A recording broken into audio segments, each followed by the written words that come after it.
প্রতি বছরের মতো এই বছরে যাচ্ছি গ্রামে।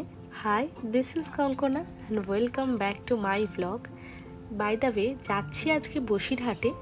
কেন যাচ্ছি, কিসের জন্য যাচ্ছি সেটা একটু পরেই জানতে পারবে। তাও তোমাদের একবার জানিয়ে রাখি, তোমরা যারা আমাকে অনেক আগে থাকতে ফলো করছো তারা একটা ভালো মতো জানো যে প্রত্যেক বছর এই সময়তে না অষ্টম প্রহর হয়, যেটা একটা কি বলবো, হরিনাম কীর্তনও বলতে পারো তোমরা। সেটা হয় দিদিভাইয়ের গ্রামের বাড়িতে, দিদিভাইয়ের শ্বশুর বাড়িতে। তো আমরা এবারে ঠিক করেছি যে আবার যাওয়া হবে, তাই পৌঁছে গেছি দিদিভাইয়ের বাড়িতে। আর এইবারে না আমার সাথে গেছে আমার বাবা। আগের বছর মা বাবা ছাড়াই গেছিলাম, আর এই বছর বাবা অনেকটা সুস্থ আছে, তাই ভাবলাম যে এইবারে বাবাকে নিয়েই যাই। সঙ্গে বাড়ির অন্যান্য সদস্যরাও ছিল। চলো এবার তোমাদের কীর্তনের জায়গাটি দেখিয়ে দিই।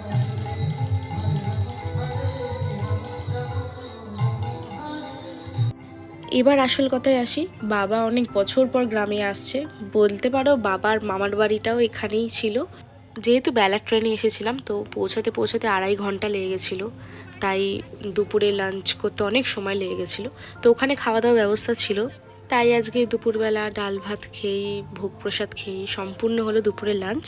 ঘুম থেকে উঠে দেখো এখানে কি চলছে। না না, ভিডিও করছি।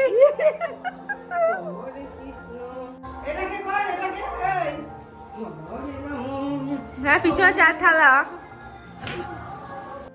আমি এখানে বাধ্য হলাম ভয়েস ওভার দিতে, এত আশেপাশে আওয়াজ হচ্ছে, তো তোমাদের বলতেই পারলাম না যে কি ইউজ করছি কি ইউজ করছি না, তাই ভিডিওটা ফাস্ট করতে হলো। বিষয়টা হলো, এখানে আমি একটা সিরাম ইউজ করছি যেটা ডট অ্যান্ড কির, আর তারপরে আমি সানস্ক্রিন ইউজ করেছি রাত্রিবেলা অ্যাজ এ ময়েশ্চারাইজার। তারপরে হালকা একটু টাচ আপ বলতে কনসিলার আর পাউডার দিয়ে আমার মেকআপ ডান করলাম। আর হ্যাঁ, অবশ্যই লাস্টে লিপস্টিক ইউজ করেছি যেটা ম্যাকের। শেডটা জানতে চাইলে কমেন্ট করো, আমি ডেফিনেটলি তোমাদের শেডটা বলে দেবো। আর হ্যাঁ, একটু আগে যে নাচানাচি করছিলেন উনি হলো আমার মামুনি, মানে আমার জেঠি। তারই মেয়ের বাড়িতে এসেছি, মানে আমার দিদিভাইয়ের বাড়িতে। আর আমার মামুনির নিজের বাড়িও ওই বসিরহাটেই রয়েছে, তাই সবাই মিলে একসাথে আনন্দ করব বলেই এই সুযোগে আসা। আর দেখো রেডি হয়ে গেছি, এবার আমরা বেরোবো মেলাতে। আর ওই মেলাতেই হচ্ছে কীর্তন, কারণ কীর্তনের জায়গাটা এই বছর চেঞ্জ হয়েছে, তাই মেলাটা একটু ছড়ানো ছেটানো হয়েছিল। একসাথে বেরোনো বলতে গেলে আমি, শীর্ষা, বাবা 3 জনে প্রথমে একসাথে বেরিয়েছিলাম। আর মেলায় এসে প্রথমে শীর্ষা খুঁজছে ফুচকার দোকান, বিকজ তোমরা জানো ভালো মতো ফুচকা আমার আর শীর্ষার কী যে ভালো লাগে।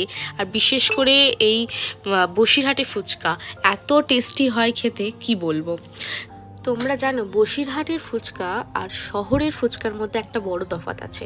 এখানকার আলু মাখার মধ্যে না কাঁচা ছোলা বাদাম দেওয়া হয়, যেটা শহরে দেওয়া একদম হয় না।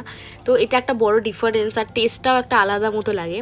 আর ট্রাস্ট মি, এই যে মিকি মাউসের ওপর শীর্ষা লাফালাফি করছে, ছোটোবেলায় ওঠার জন্য এত বায়না করতাম না বাবা মায়ের কাছে, যে কী বলবো।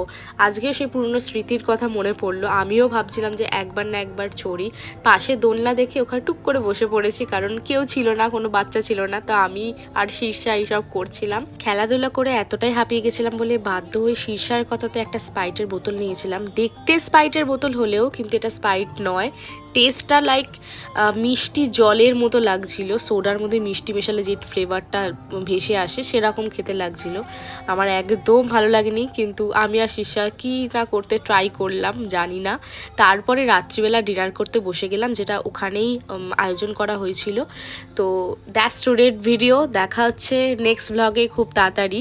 আর হ্যাঁ, এরকম গ্রামের ভ্লগটা দেখতে তোমাদের কেমন লাগছে একদম জানাতে ভুলো না।